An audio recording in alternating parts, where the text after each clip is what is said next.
Let's get this sports podcast party started, all right?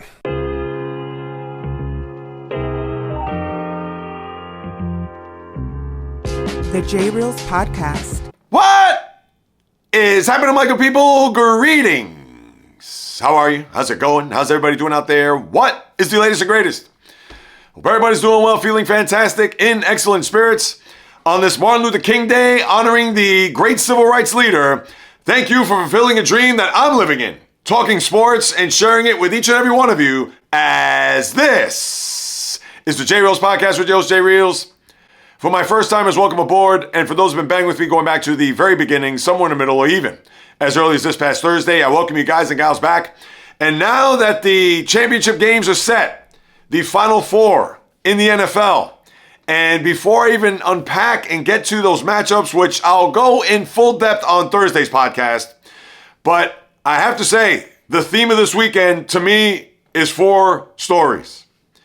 What happened in Buffalo, or I should say really in Denver, twofold, with Bo Nix getting hurt and Josh Allen, him failing yet again to try to get to a Super Bowl, in this case, a championship game, on top of what we saw yesterday with the Rams' gutty effort. Got to give them all the props in the world. And then Chicago, as far as them not feeling well this morning after the heroics, the blessing of Caleb Williams, but also the curse of Caleb Williams. That I'll all unpack here as we recap the divisional round. And I'll start off with the game on Saturday and work my way through in chronological order.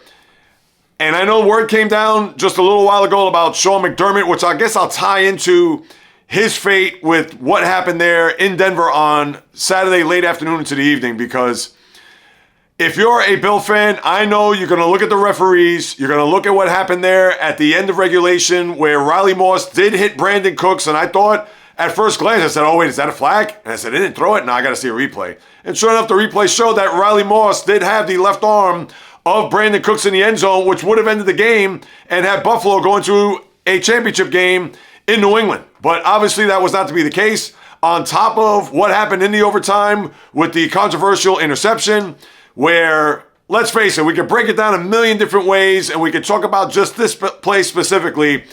But that interception by Jaquan McMillan on Brandon Cooks there, which then the Broncos turned it around where they went down the field and not one, but 2 pass interference calls, which I'll get to. But when you have a situation where that ball, I understand by the naked eye, it's close because as Brandon Cooks made the catch and he's already on the turf, and granted, that McMillan did snatch the ball out of him. But isn't it down on contact, considering that McMillan, of course, being the defender, was on top of Cooks, who had the ball, and therefore did snatch it away, but now all of a sudden it's an interception? What happened to down on contact? And then this brought me back to that play in Baltimore when the Steelers visited the Ravens, where there was a fumble by Aaron Rodgers. And I understand a fumble is different from an interception.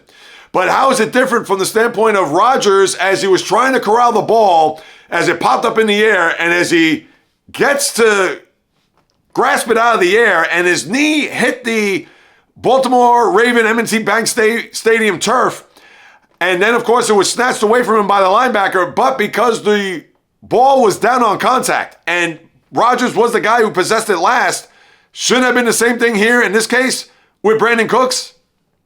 So that's number one. And go back, I'm sure it's on YouTube somewhere, with the Aaron Rodgers play in Baltimore, and it happened, what was it, the week before Thanksgiving? Oh no, it was actually the week after, whatever it was.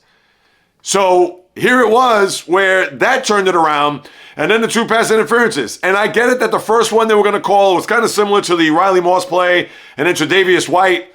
That was obviously a no-brainer too. But then it made me think, what happened to the one in the end zone at the end of regulation? All of a sudden, did the referee swallow the whistle? And let's face it, that game didn't have many infractions. There weren't many penalties. Carl Sheffers was a very good referee, but then all of a sudden now, he either turned the blind eye on that play, and then all of a sudden in the overtime, let's start making these plays and throwing flags to where it benefited the Broncos.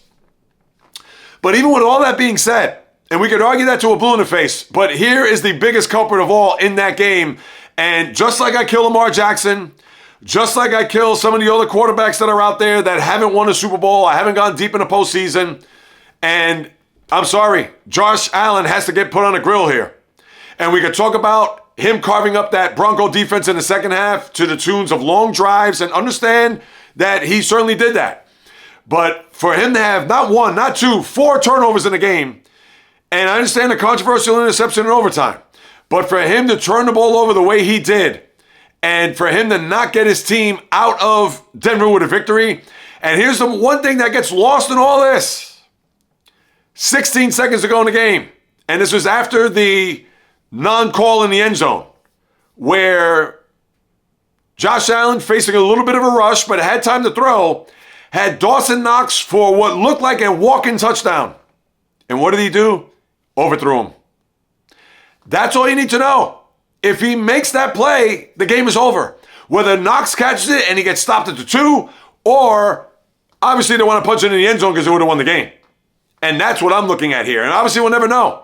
Go back and watch that replay as well, because Knox was open, and even though it looked like the corner, or maybe that would have been the safety, I forgot who it was at that point, looked like they had an angle where they probably could have stopped Knox there, probably short of the goal line, but with his momentum, and if that ball was in stride, that's a touchdown. And that is it. Ball game over, and Denver is getting ready to, and Buffalo is getting ready to prepare for New England this week as opposed to Denver. And Josh Allen, I'm sorry. I like him. Great player. We know he's the reigning MVP, etc. But I don't want to say that this was a rose-petaled path to a Super Bowl, because he had to do it on the road. If this game was in Buffalo, forget about it. I'm sure he would have been slaughtered a million times over.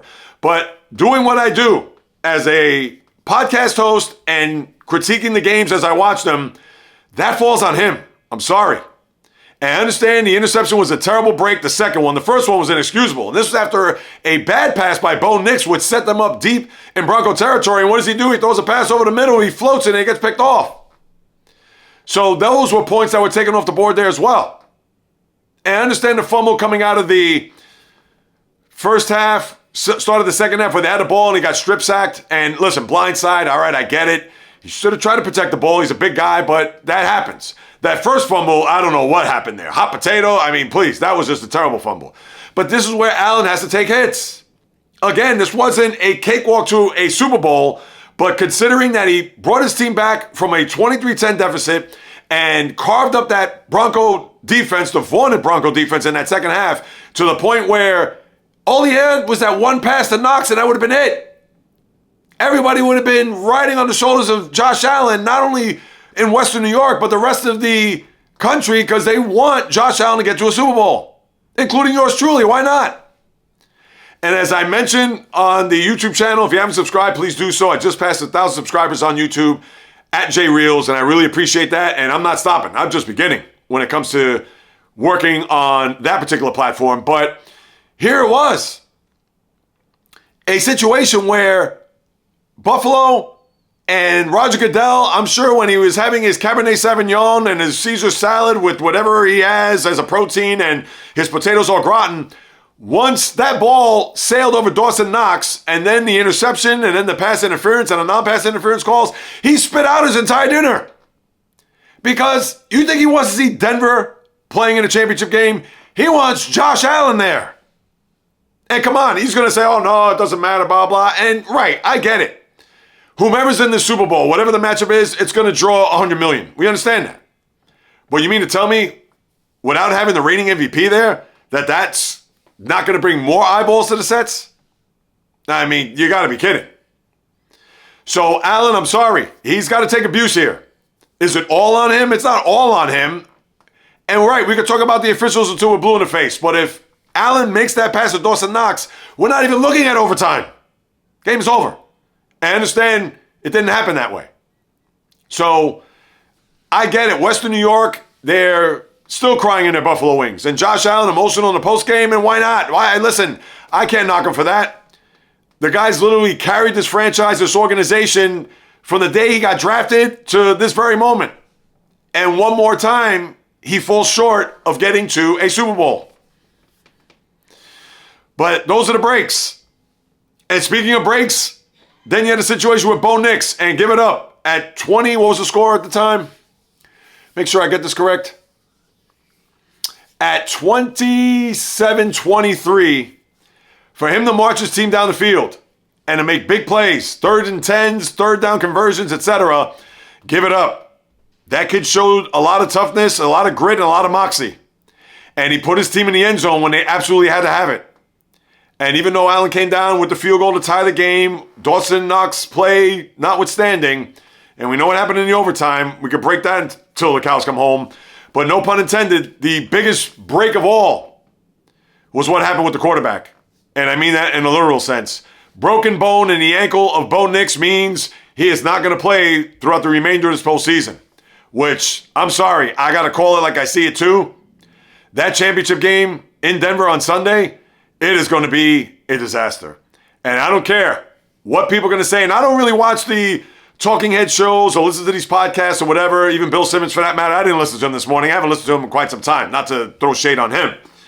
But if people are going to bring up that Jarrett Stidham, who's now going to be the quarterback there for the Broncos, if people brought up Jarrett Stidham today, tomorrow, Wednesday, deep into the week, that January 1st game when he was a member of the Raiders, where he was 23 for 34, 365 yards, 3 touchdowns, and 2 interceptions. If they're going to bring up that game as, this could be the Jarrett Stidham we may see against the New England Patriots, you have got to be kidding. A meaningless game in the desert as opposed to a chance to go to a Super Bowl? And I'm not trying to say that Jarrett Stidham, he's not going to be a guy that may not have his moments, because you know Sean Payton is going to be just putting that game plan to him being a game manager. He does not want Jarrett Stidham throwing more than, and I'm going to 20 is a high number. If Stidham's throwing more than 20 passes in this game, forget about it. They're not going to have a shot. He's going to have to go 15 for 20, be methodical, and be economical with his pass attempts, and you know everything's going to be short. They're not going to take big-time risks, and therefore, they're going to hope that the ground game with R.J. Harvey and the likes of those guys to try to carry them to Santa Clara for a Super Bowl appearance. And I'm getting my head of myself because I could talk about that more on Thursday. But let me tell you something. That game, the AFC Championship game, takes not a big hit, an enormous hit because of his absence. And I'm not making Bo Nix out to be John Elway, but he certainly looked like John Elway on that final drive, or the final drive of regulation, where he punched it into the end zone to take a 30-27 lead. So that's the deal with that game. And then with Sean McDermott, listen, I was surprised when the news came down, I got to admit. And nobody's going to confuse him with Vince Lombardi or Bill Parcells, Bill Belichick, Chuck Noll, go down the list of the great coaches. But he did not deserve to be fired off of that game there on Saturday afternoon, evening. Did not. And I'm not a Bills fan, as you know, but I thought that was just, and who are they going to bring in? Maybe they're going to try to persuade Mike Tomlin, which Tomlin said he's not going to coach this coming year. Is there another guy out there? I don't know. I can't tell you. But we know that defense isn't great on Buffalo, and the offense, I get it. That's on Josh Allen's shoulders. And he even admitted that in the postgame, where I let my teammates down. And that takes a lot of you-know-what in order for him to admit that. But he's right, and that's why he's going to get his abuse. He gets abuse from me, and he didn't have a terrible game. He just didn't have the Josh Allen game that was going to deliver them to an AFC title game. And I compare that to a guy who's had a big regular season and then gets to the postseason and he bats 2 for 15. Or maybe in the case of Allen, because he had his moments in this game, Allen, if he was a baseball player, in a Game 7, went 2 for 4 with a home run, a double, and 3 RBIs. But in the 9th inning, down 1 run with runners on first and second, he struck out. That's Josh Allen's performance there on Saturday. If you want to have a parallel with a big-time baseball player who failed in the clutch. So that's that game. And for McDermott, I'm not going to say he got a raw deal. I understand he's been there, 9 years? And he's had some brutal playoff losses. Kansas City 2 years ago in this building where Tyler Bass missed the wide right, which would have tied the game. The game which was more on McDermott than anything, in Arrowhead, the divisional game where they had a 3-point lead and it didn't decide to squib kick it. He kicked it into the end zone. 2 plays later, Harrison Butker kicks it through the uprights. And before the overtime rules changed, what happened? Tyreek Hill saying peace to the Bills defense into the end zone, and the Bills didn't even have another shot in overtime or even had a chance to get the ball in overtime as they lost that game. And that was on McDermott. But those are the breaks. We'll see what the Pagulas, the ownership, is going to do. The GM actually got promoted to president, so look at that. But that's what you have with that game. And that's a game, that's a podcast unto itself. Now, the two games in the middle, this is going to be quick work, people. That Seattle-San Francisco game, the Rashid Shaheed kickoff return to start the game, that's all you need to know. Because then what do the Niners do? They go for it on fourth down, which I understand, but they try to get cute with an option play with running Kyle Juszczyk, the fullback. That's when you knew it was curtains. They convert that to a field goal. Then you had the Jake Tongas fumble. Remember, with George Kittle out, he's your tight end. So he fumbled there near midfield, recovered, and then next thing you know, Jackson Smith and Jigba catches a touchdown, 17-0. Just might as well just turn your sets off at that point. And I can't kill Kyle Shanahan here. The guy was undermanned, and I understand he tried to do something there. That was a terrible play call.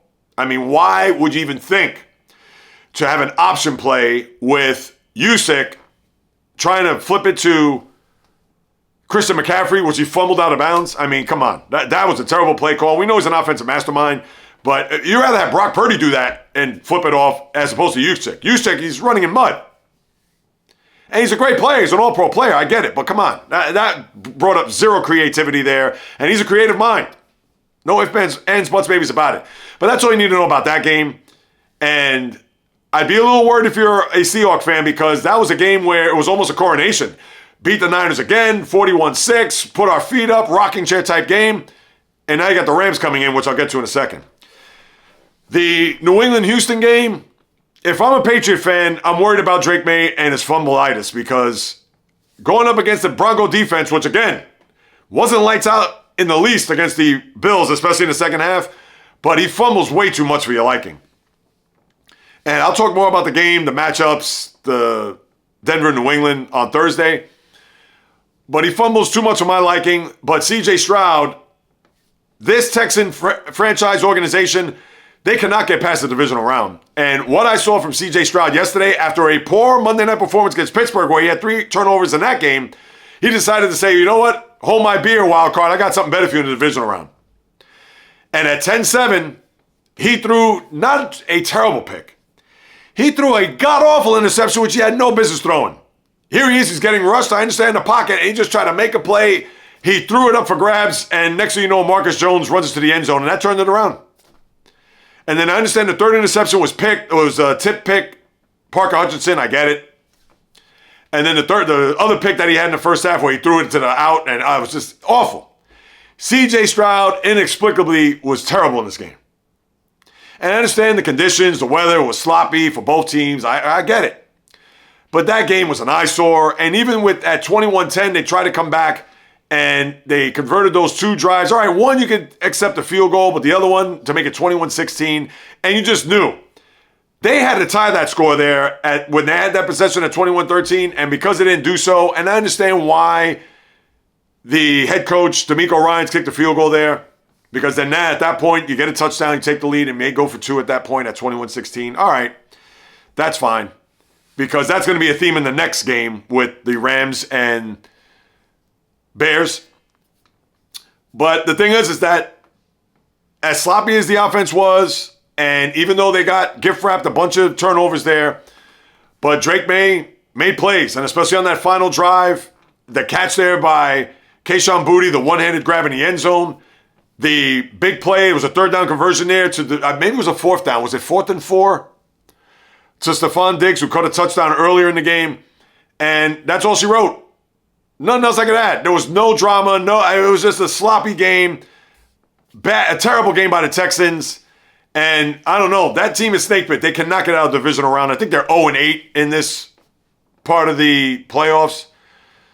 C.J. Stroud, listen, I like him as a quarterback. I think he's good. You got to wonder whether or not. And not that they have a lot of bad weather games. I understand the Northeast, Midwest, unless you're playing in Cincinnati or in Pittsburgh, they're not really the Midwest, but Cincinnati, Cleveland, or Pittsburgh, if they're going to play, and they already won in Pittsburgh, as you saw. But I'd really wonder whether or not he could play on the road in cold weather. And to me, Pittsburgh, as I said to you on Thursday's podcast, the Steelers offense was atrocious. That was more of an indictment on how great their defense was because of how bad the Steelers offense was. And what you saw there yesterday, and I get it, when you get short fields and you get turnovers, it's hard for the defense to rebound. It just is. And the defense had their moments too. Will Anderson had 3 sacks, he 2 fumble. I mean, the guy was all over the place. But you're asking your defense to do too much in that case when the offense does not carry their weight. And that's all there is to it. So when you have the Bill heartache, as we saw, there with their fan base and still waiting to get back to a Super Bowl for the first time in the 90s. Now you got to look at what happened there yesterday in Soldier Field. Because you have the blessing and curse that is known as Caleb Williams. As bad as Caleb Williams was, especially for most of the second half, and I understand we're going to talk about that final play of regulation, which was a miracle. I mean, not many quarterbacks in the league could make that type of throw, and I'll unpack that in a minute. But to me, Ben Johnson, I get it, he's been aggressive all year, but he has that Dan Campbell disease where he cannot resist on taking fourth down, looking at the situation where let's kick the field goal, let's take the points. He always has to go for it. And on the opening drive, all right, fine. You want to make a statement, you want to be aggressive, you want to try to get in the end zone, you know you can't settle for field goals, I get it, but it's the opening drive. You can kick a field goal there. It's okay. But you know what? You didn't do so. The ball sailed, intercepted, okay. But the second time, where on a 3rd and 1 he got stopped and then went back to the well in the same play and got stopped again, where he could have kicked the field goal, and I think it was at the 32-yard line of the Rams, which I understand that would have been, 48, 49 yards tops. And I get it, the elements, the weather, etc. But Cairo Santos can make that kick. And in fact, what did he make? He made a 44-yard kick, I believe, later in the game. But it was one of those situations where take the points. It's not going to kill you. And it's not a thing where you're on the road where it's like, hey, I'm in a hostile environment. It's a situation where I got to try to get as many points as possible. So I'm not going to put this squarely on Caleb Williams for one particular reason, because Ben Johnson could have at least taken points early on in the game. And I understand you can't think about how the game is going to play out from that point on. But sometimes you got to look at it, kick the analytics aside and say, you know what? Let's just get a field goal. Let's feel good about ourselves about this drive. And as it was, 2 opportunities were blown there early in the game. But really, when you break it all down, the Rams showed a lot of grit, a lot of mettle, and just like I said last week, I understand it was the Carolina Panthers. Nobody's going to do a cartwheel for them winning a game in Carolina, considering that they were trailing and they pulled themselves out of the fire there late, the Matthew Stafford pass to Colby Parkinson. But you know what? It's a playoff game. And you know what? They were this close to going home. So you got to give them credit. And yesterday just adds another layer, another brick to that foundation of what they built here, to where Matthew Stafford, just like in Carolina, for 2 quarters did not play well. And the final numbers certainly aren't going to jump off the page. But he made plays when he had to. Moved the chains when he had to. And a lot of that has to do with the overtime, which I'll get to in a moment, because when we look at what happened there late in the game, 17-10, where the Ram defense stopped them on that 4th and goal, and I didn't understand the play call there at, what was it, I guess at the 4-yard line, where Caleb Williams went back and he tried to thread the needle, squeeze the ball in a very tight window where it was almost picked off, and it brought me back to Super Bowl 43 to James Harrison, 100-yard interception. It was almost the same play. And I felt like I was taken back to that play, watching it when Williams went back and he threw the ball and he tried to fit it there when Harrison caught it and went 100 yards. And it also brought me back to the Super Bowl with Malcolm Butler to a certain degree, because why are you trying to throw that ball in the middle of the field? And I understand they were running the ball pretty well there with Kyle Monangai and even DeAndre Swift, who got helicoptered on that one play there, if you saw, he tried to hurdle the defender. But why are we going to the middle of the field there? And lucky as it turned out, the Rams had a first down there where the Bears had all 3 of their timeouts and a 2-minute warning. It was a little bit over 3 minutes to go. And when they got that first down, I think it was Kyron Williams, instead of getting pushed out of bounds, he should have slid in bounds. Bears would have called one of their timeouts. Now, again, we certainly don't know how it was going to unfold, but not only did it leave them with a scenario where it was out of bounds, but they had one timeout in their back pocket. Now, they didn't actually use it, and then now we can get to the play where Caleb Williams throwing the ball over the lot, marching down the field. Here it is, 4th and I forgot how many it was at that point. But now you have a situation where it's 4th down for the season, similar to what we saw the week before against the Packers. and then feels the rush. He goes back 12, 14 yards and literally throws up an intentional Hail Mary. And what happens? Cole Kmet catches it in the left corner of the end zone. And people are going to say, wait a minute, he looked like he pushed off and he got better positioning than the defensive back. I don't know if it was Kobe Durant, I forgot who it was.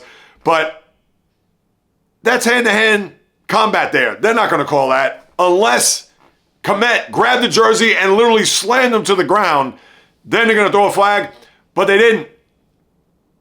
Game was tied after the extra point, and you just thought to yourself, how in the hell do the Bears keep winning these games or keep coming back? 7 comebacks. You saw the graphic there last night. But then in the overtime, as the Rams went 3 and out, you're thinking, oh, geez, now forget about it. The Bears are going to win this game. This is where the blessing that you saw with Caleb Williams now turned into the curse.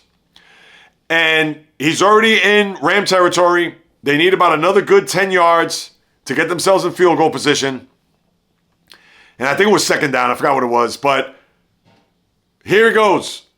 Williams had all day to throw. Goes back to pass.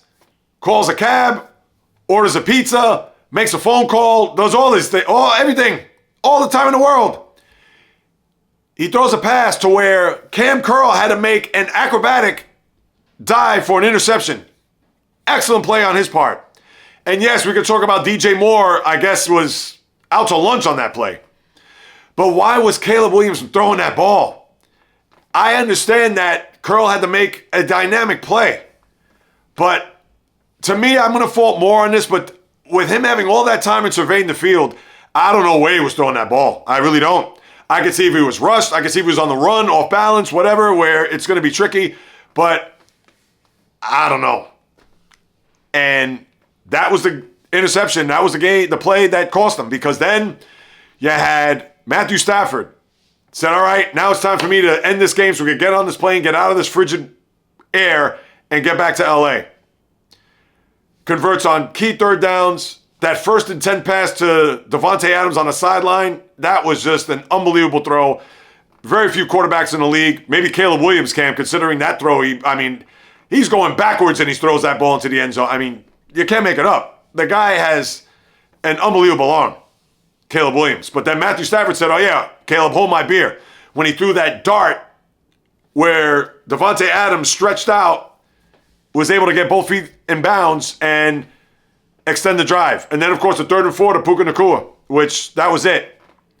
Set them up in field goal range and then kick the field goal to win the game. Harrison Mavis and the Rams move on. As big of a win, a gut check win, that is a team championship win.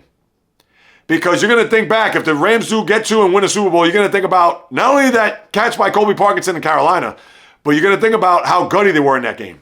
And again, Matthew Stafford was not lights out. But he was lights out when he had to.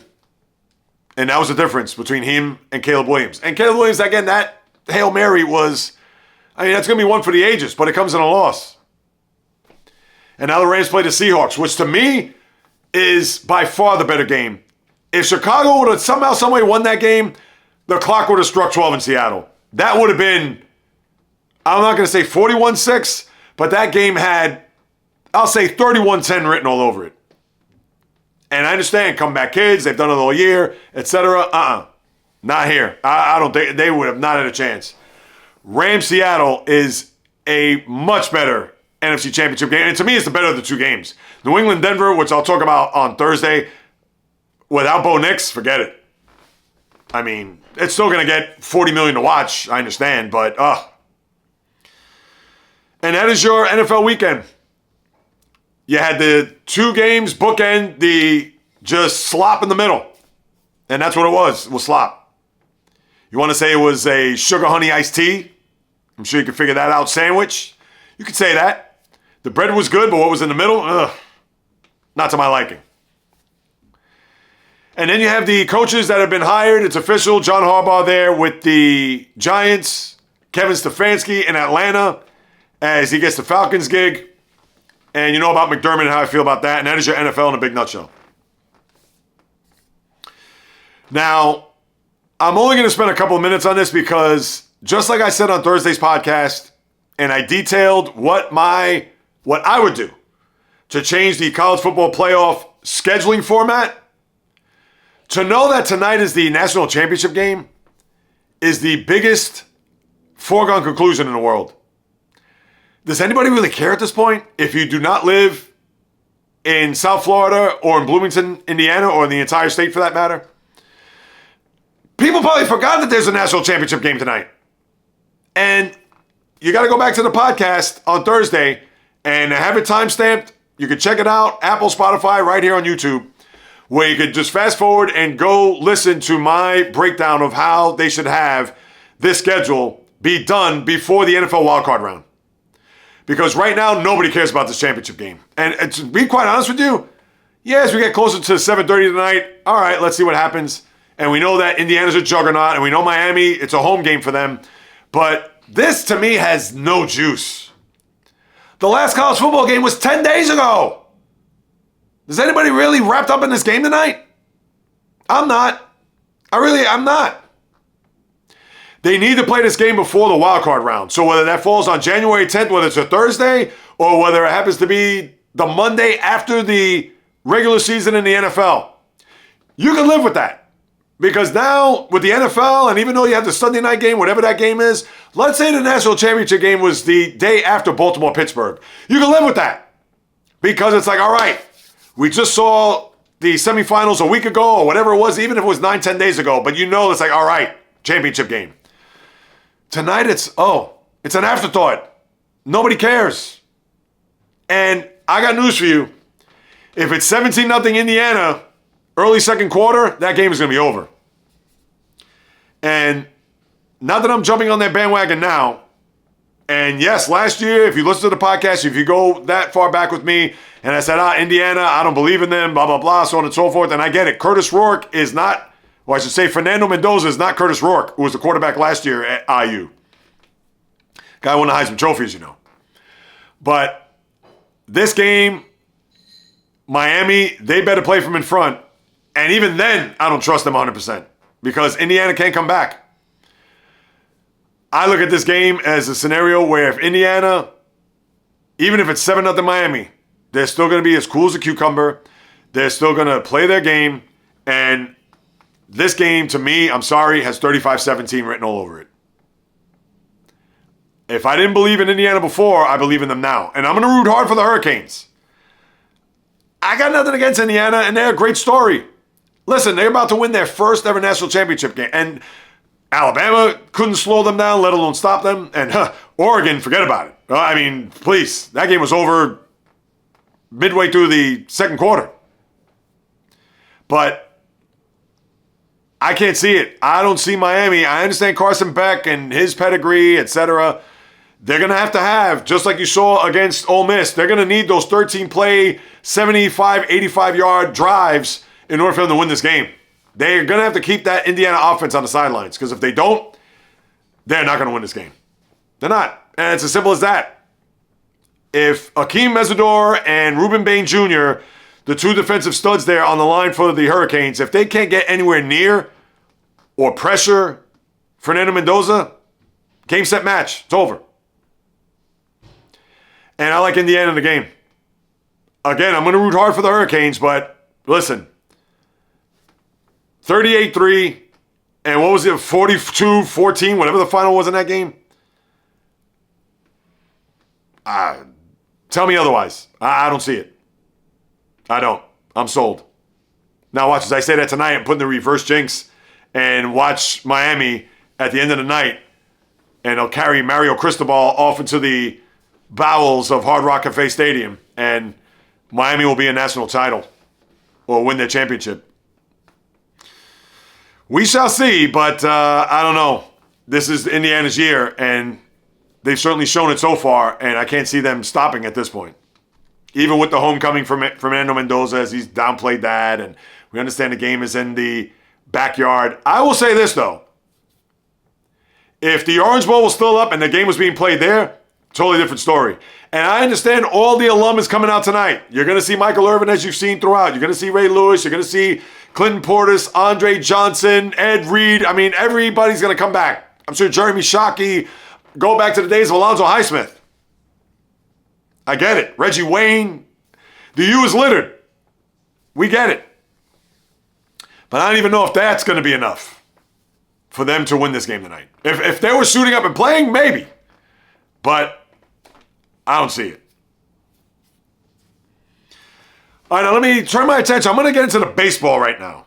That's right, baseball. What? What about the NBA? What about National Hockey League? I'll get to that, but they're in the clouds right now, as I've said time after time. Nothing's really standing out. Am I going to get into John Morant at this very moment when it comes to him wanting to stay in Memphis?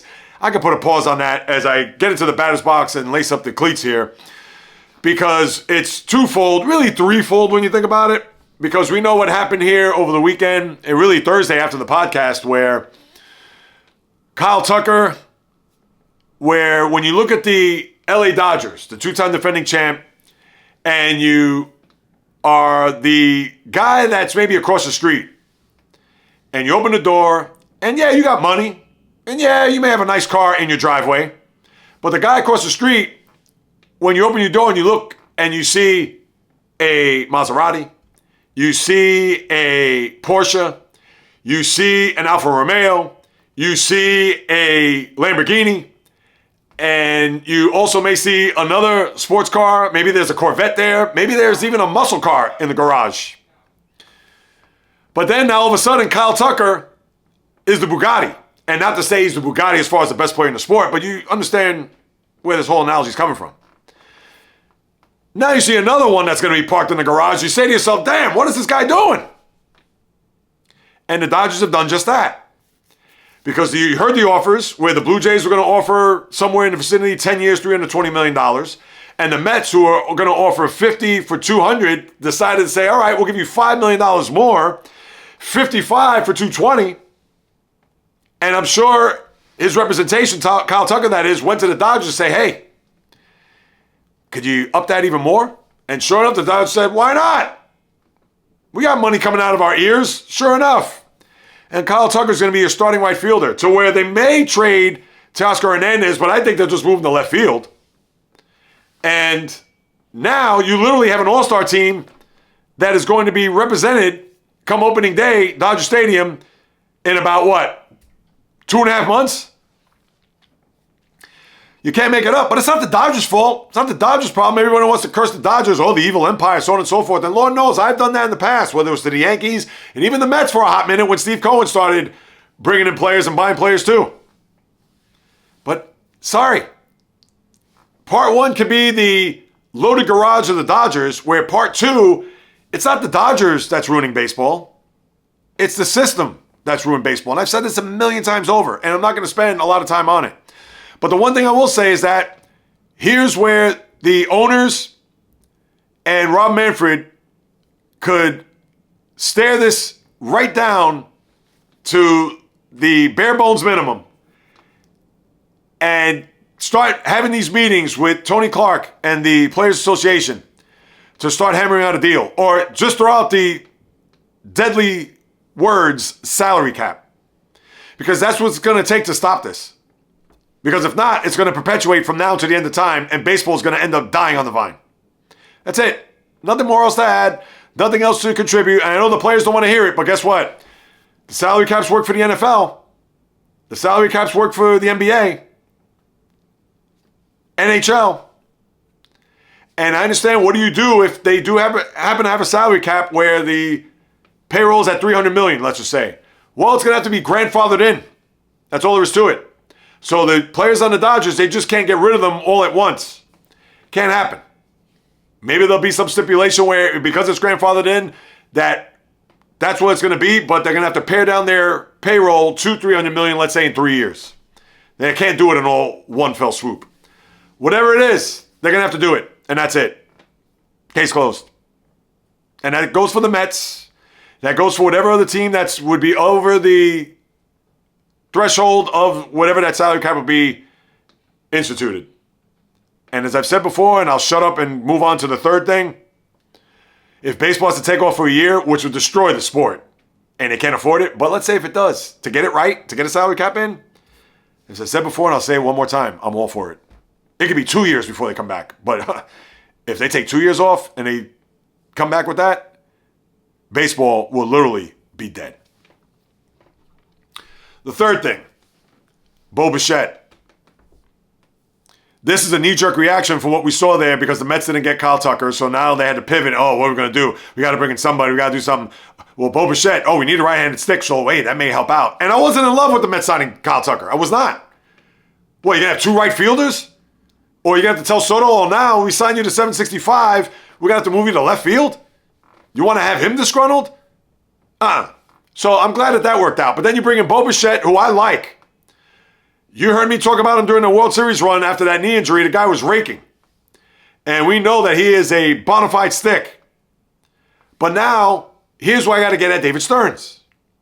Here's the guy that was talking about, we have to improve our defensive metrics. We have to improve our defense throughout the whole diamond. Not just up the middle by bringing in Marcus Semien in the trade with Brandon Nimmo, but we have to make sure that we save runs next year. When they signed Jorge Polanco, who is a middle infielder who has never played first base in his life, is right now your first baseman for the New York Mets. And then Bo Bichette, who is a shortstop by trade, played second base during the World Series. And what happened? Now he's going to be your Met third baseman. And I understand he has an opt-out after the first and second years. I get that. But now he's going to play a position he's never played before in his life. How is that improving your defense there, David Stearns? Oh, well, that was a bat we had to get, blah, blah, blah. Okay, that's a bat, but that's not what you said in November. And then to make it all worse, the roster construction is just so out of whack. They were about to bring in a right fielder, which would have had 2 right fielders. They bring in a shortstop who's not going to play third base. But guess what? Where's your center fielder? Have you addressed that?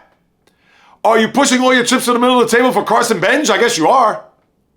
That guy's going to be the savior now all of a sudden, where he's going to be expected to play close to Gold Glove caliber defense and have to hit a little bit. So you're resting all your laurels on him. All right, fine. Fantastic. If he's batting 180 and it's the early part of May and he can't catch a fly ball to save his life, guess what? They're not going to be booing Carson Benz. They're going to be booing you in the luxury box. No, you can't make it up. I got to get off this. I know JT Realmuto, he resigned, I think, 3 years, $45 million with the Phillies. And the Phillies are also going after Bo Bichette too. So maybe that was another reason why they signed Bo Bichette when I think about it, is because, we got to intercept him. He can't go to the Phillies. And that's another thing too. Where are you putting Bo Bichette? I guess we're going to put him at second base because off the top of my head, who's that second baseman? You got Alec Boehm at third. Obviously, Trey Turner's at short. Philly second baseman. If I go around the diamond. Harper at first. Bryson Stott. I guess I would have pushed him out. They would have had Bichette there at second. But, I mean, he just can't make it up. Anyway, I got to get off this. That's your baseball, people. Let's see what happens with Cody Bellinger and the Yankees. I'm sure right now, you're talking about a fan base that's disgusted. Now, I haven't taken the pulse of everybody, but you mean to tell me that the Yankees, and I get it, he wants 7 years, but considering that the 5-year deals that were given to Pete Alonso, Kyle Schwarber, Alex Bregman, and then to a lesser degree, Bo Bichette, Kyle Tucker, that they're not trying to work out a deal, the Yankees will say, hey, we'll give you 40, we'll give you the same amount that Bo Bichette's made. They'll give him $40 million. 340 for 120. Take it or leave it. Cody Bellinger will have to take it, especially with the CBA coming up. And if he doesn't, he's an idiot because he's not getting 7 years. And I don't care whose agent is. I don't care if Scott Boras said, I have 50 deals in place. Nonsense. Nobody's signing 7-year deals this offseason. I mean, come on. And I don't want to hear, well, JAYREELZ, you're not a GM, you're not an agent, this and that. Have you read the tea leaves this offseason? Who signed for 7 years? I'm waiting. Still waiting. Cody Bellinger, you better re-up in the Bronx because if not, that 7-year deal is never going to come. And, anyway, I'm getting off it. Let me shut up. NBA, as I lace up the high tops.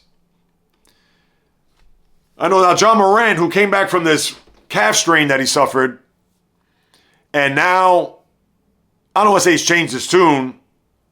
It's not as if he wanted out of Memphis, even though his actions have said so, between getting suspended on the team with conduct detrimental to the organization and all the other stuff that he's done over the last few years. But no, we're just going to count this year. But now, after a 24.13 performance, I believe in London, because they played in Berlin against Orlando, then they played the other game in London just yesterday. And for the Mercurial point guard, for him to say that, oh, I'm a loyal guy, I don't want to go anywhere, I want to stay here in Memphis, blah, blah, blah. All right, that's great. So maybe they won't trade him. But can you keep your nose clean and also try to stay healthy in the process there, Ja? Because you are a brilliant talent. There's no ifs, ands, buts, maybes about it. But can you get your act together here? And make sure, I understand Memphis, they're wallowing near the bottom of the Western Conference, but now that you've come out and said that, can't change your tune. Can't say, you know what, I want to have a change of heart, I want out. Not going to work. You already got it out there. And listen, if you stay in Memphis and you have an opportunity to maybe win, maybe not this year, but down the road, Jaren Jackson, etc., who knows? But obviously, as we all know, action speaks louder than words, and let's see if his actions are going to back up what he said here as far as staying in Memphis to be a part of that team. Then you had Kevin Durant passed Dirk Nowitzki, 6th all-time in scoring. Next on the list, one Michael Jeffrey Jordan. Of course, he's humbled by it. Even Dirk Nowitzki in a video message during the game there, I believe it was yesterday or whenever it was over the weekend. But KD, and listen, we know he's an all-time great. We know he's one of the great scorers we've ever seen, blah, blah, blah. But we understand that Kevin Durant, when you think about him, you just kind of think about a guy who's nomadically bounced around, especially since his days after winning 2 titles in Golden State and 2 NBA's Finals MVPs, where it's like, all right, Brooklyn, Phoenix, now Houston.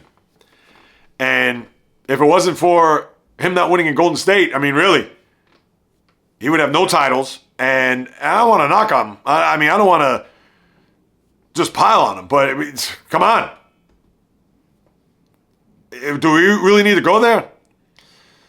So anyway, I'll back off of that. And then you have Jalen Williams out with a hamstring strain of the Oklahoma City Thunder. And remember, he missed the first 19 games with a wrist injury, so who knows what's going to happen there. But to me, it's about the long term for the OKC as far as them winning and going back-to-back. So I'm sure they got that in mind too, not to rush back from that hamstring. Who knows how long he'll be out, etc., but we'll have to wait and see. But besides that, that's all you got in the association, people. I mean, there really isn't anything else to rally around. I mean, Darius Garland out with a toe sprain on that injured toe that's dating back to last year? I don't think so. And because it's MLK Day, you have a lot of afternoon games, late afternoon games, etc. But when we take a look at the landscape here, it's pretty much the same. Not a lot has happened. Not much has flip-flopped when it comes to both of these conferences. Teams that have played well or above their heads or have gotten themselves back in good stead. And listen, I said Memphis was at the bottom. What I meant to say, they're at the bottom of the Western Conference as far as not 14th or 15th, but the bottom of the 7 through 10 range. They're currently tied with the Clippers, but they have the tiebreaker there, I guess, for whatever that's worth right now. And most of the teams are at the halfway point or have surpassed that. Thunder played 43 games. The Grizzlies have played 41, so they're right at that mark. And some of the other teams have played, 41, 42, 43. I don't think any team has played less than 41. Well, the Pistons have played 40, so I take that back. Celtics are at, think about this. Can you imagine the Celtics are on pace to go 52-30? To me, and I said it during the NBA preview, I thought their high would be 45 wins, and that was high. I thought they would end up anywhere between 40 and 42 and 43 and 39. I wasn't expecting 45, and who knows? Right now, they may win 50, and who knows if Jason Tatum comes back. So we'll have to wait and see on that. But that's what you have with the NBA. And as far as the schedule for this week, like I mentioned, a bunch of games today. Right now, you have Milwaukee at Atlanta. This afternoon, OKC at Cleveland. Clippers in Washington. Dallas, the Mavericks at New York. Of course, no Kyrie. I don't even think Cooper Flagg's playing because remember, he got hurt last week. And you have 3 NBC games. Oklahoma, Cleveland, 2:30. Dallas at New York, 5. Boston at Detroit is the nightcap. All on NBC Peacock. Then you have Utah, San Antonio, Indy, Philly, Phoenix at Brooklyn. Phoenix who beat the Knicks the other night. Now all of a sudden the Knicks fan, the sky's falling. Saying, oh, this team, I don't know about that. Please. That's a typical Knicks fan for you. When they win 3 in a row, they're flying high thinking they're going to go to a final, and they lose 3 in a row, and it's like, oh, the ship is sinking. Typical. But Phoenix, who they've been in town since Friday, so they'll finish their trip in Brooklyn tonight. Miami at Golden State. Tomorrow you got Phoenix. They'll go down the turnpike to play the Sixers. Clippers in Chicago. San Antonio at Houston. That's an NBC Peacock game, as well as the Lakers in Denver. No update on Jokic. I'm kind of wondering what his health status is. Toronto at Golden State. Miami at Sacramento. Minnesota at Utah. And then Wednesday you have Cleveland at Charlotte. Oklahoma City at Milwaukee. Those are your ESPN games. Indiana at Boston. Brooklyn at the Knicks. Atlanta, Memphis, Detroit, New Orleans, Toronto, Sacramento. That is your NBA for the next few days. Now as I lace up the skates and go around the National Hockey League, for Chris Drury, the GM of the Rangers, for him to send a letter or a missive to the Ranger fan with the trade deadline, I'm going to look that up here. The trade deadline, I believe, is not until the early part of March.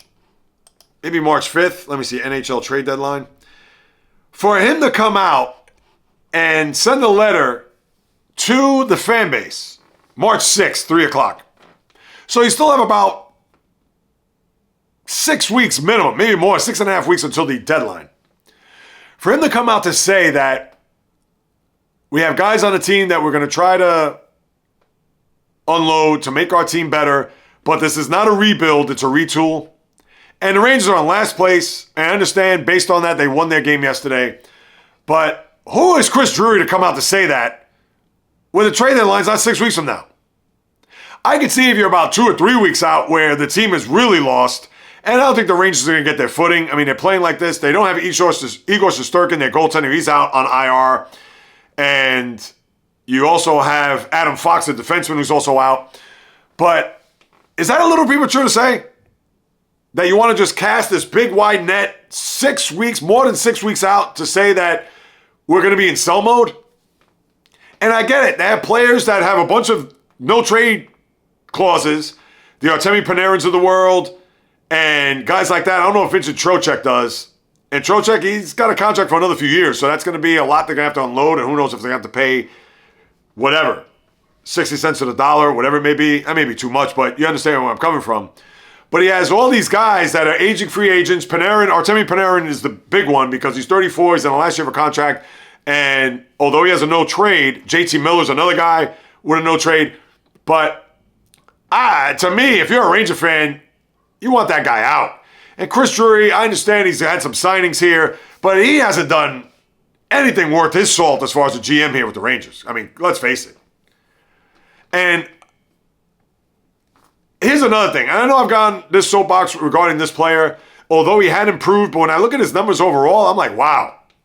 Very underwhelming for a former number 1 overall pick who was expected to do big things.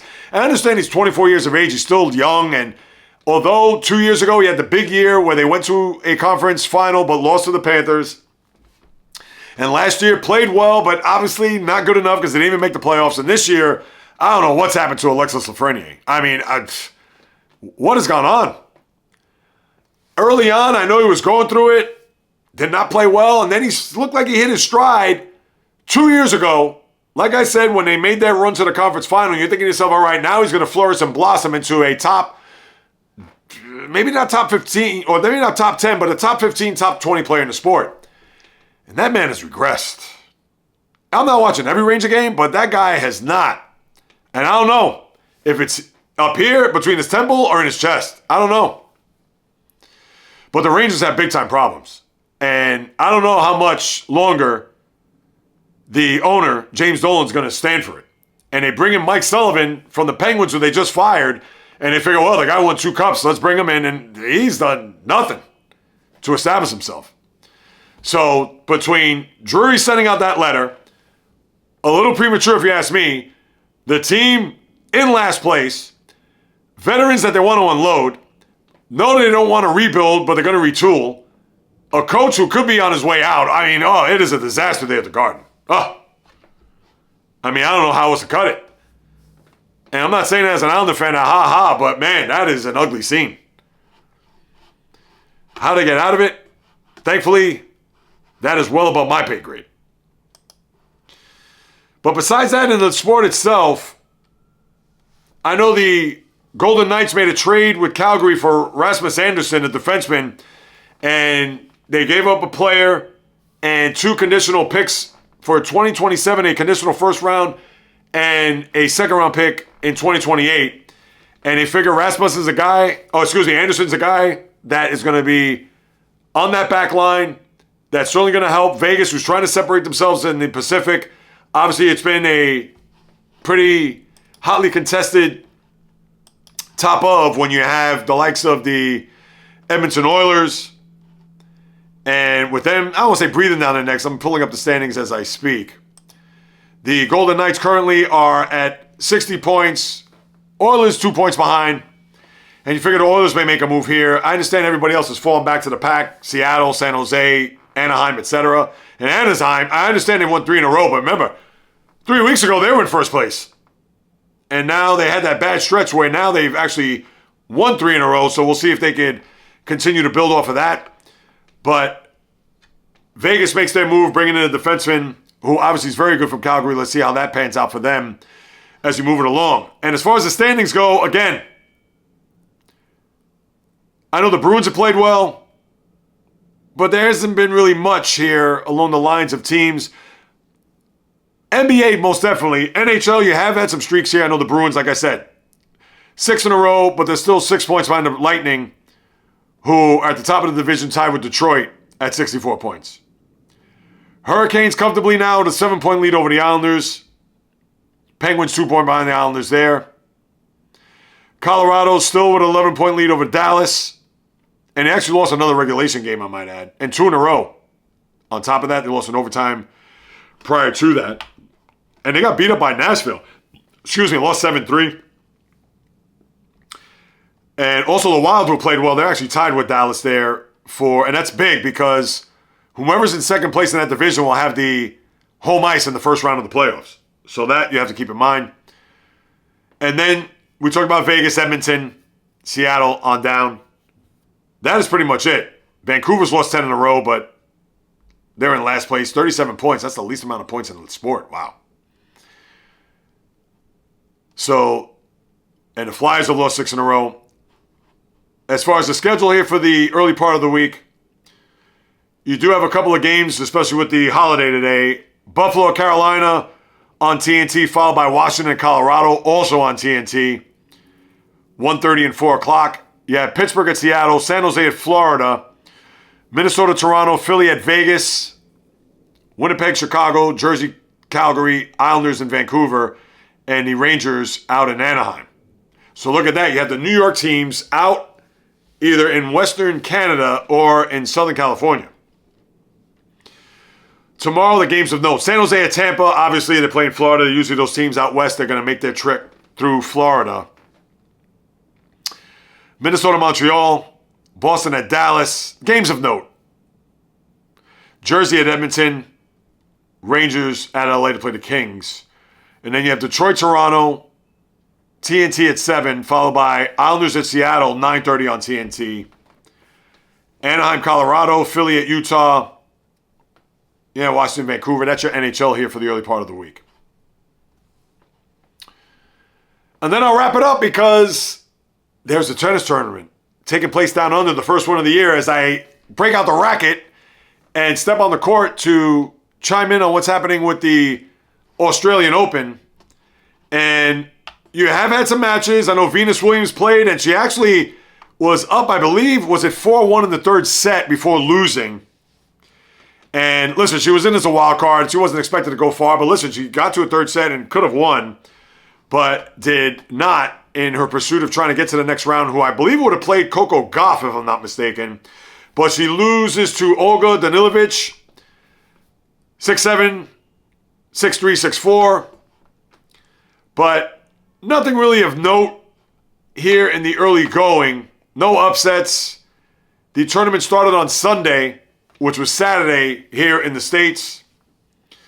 But to me, the storylines here of this U.S. Open, the first one has to be Carlos Alcaraz, the number 1 player in the world on the men's side. trying to get that career slam, winning down under. He has not won that tournament. We know he's won, obviously, at Roland Garros, and he's won at the All England Club, and, of course, at Flushing Meadow, but he has not been able to win in Melbourne. And that's going to be a big theme here because we know Jannik Sinner's won it the last 2 years. He's dominated that course. He's dominated that tournament. And we would think as the 1 and 2 seeds, if they were to clash, and we've seen them go head-to-head in the last 3 majors dating back to the French Open there last June. So why would that change this time around? I don't know. Novak Djokovic is on Sinner's side, so if he does face Sinner, it'll be in a semifinal, and if he does win, then he'll face, you would think, the likelihood of Alcaraz. So we'll have to wait and see what's going to happen there. But I don't expect any other men's to be a threat, whether it would be the Holger Runes of the world, the Daniil Medvedevs, the Andre Rublevs, the Casper Ruuds. I mean, going down the list. Even the Americans, the Tommy Pauls, the Taylor Fritzes, the Francis Tiafos, they're not in the Sinner and Alcaraz level of play from that regard.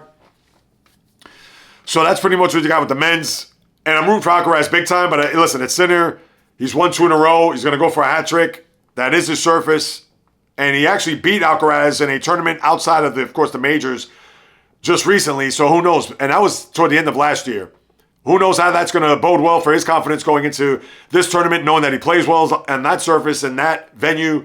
So we'll have to wait and see on that. But I would think it's Sinner. Listen, I want Alcaraz to win, but I've rooted for Alcaraz and predicted him to win. So I'm going to say Sinner. Maybe it's a little bit of a reverse jinx. So we'll hold off on that for Alcaraz for me to pick him. And on the women's side, we know about Sabalenka and how great she is. Coco Gauff. Women's a little bit more wide open than the men's, as you know, where Jessica Pegula, Madison Keys, and Elena Rybakina, and players like that, Iga Świątek, wide open. We know Sabalenka's number 1 in the world, but part of me wants to say Coco Gauff, but there's also another part of me that thinks maybe it's Świątek's time to win. We know Świątek in the French is great. And we saw what she did at Wimbledon, beating another one I can't forget, Amanda Anisimova. Anisimova could be a wild card here. I can see her going deep, getting back to a semifinal, maybe even to a final. You know what? And she hasn't been upset today. Watch, I'll say this now. She got upset. As I look at the schedule for today, and mind you, they're how many hours ahead? Yeah, a lot of these night matches. Lorenzo Mazzetti. That's on the men's side. Let me get the women's side real quick.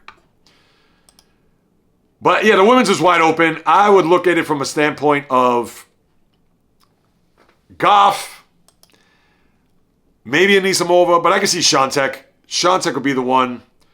Świątek, she won in 2 straight sets today. And I do not know when Anisimova, Sloane Stephens, Rybakina also tonight in her first match. But I'll be on top of it. I will say Świątek. I look at her body of work, and I believe she does not have... This will be a career slam for her if she wins this, because she's won French, as you know. She's won the U.S. Open. She won Wimbledon last year.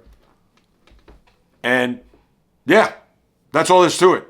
That's what I'm going to look at here when it comes to the Australian Open, and you know I'll be on top of that as we move it along here over the course of the next 2 weeks down under. And that'll do it, my good people, as I see Coco Gauff. Yes, she did cruise around too despite serve struggles. Maybe a little rust. Who knows? But obviously she advanced. No major storyline there. That'll do it, my good people. Another episode just about in the books. As always, thank you so much for stopping by, carving precious time out of your day to listen to what it is I have to say about what goes on and what happens in the Detroit Department of Life called sports. And if you haven't done so, like I mentioned earlier, please subscribe, rate, review. I just surpassed 1,000 subscribers on YouTube. Please go to that platform. I post there daily. True Sports Talk, Real Sports Talk, as you know. Of course, on Apple, Spotify, throw me a few stars, write a review. I greatly appreciate it. If you have any questions, comments, suggestions, you could go to any of my social media accounts. Instagram, TikTok, Facebook, the JAYREELZ Podcast, or JAYREELZ on Instagram. Twitter, JAYREELZ1, just a number. Twitch, the streaming platform, JAYREELZ1, just a number. and the old-fashioned way, the JAYREELZ at gmail.com. I'll be more than happy to follow up with you guys and gals, because whether you do or do not know, this is what I love to do, people. It's in the blood. It's in the DNA since birth.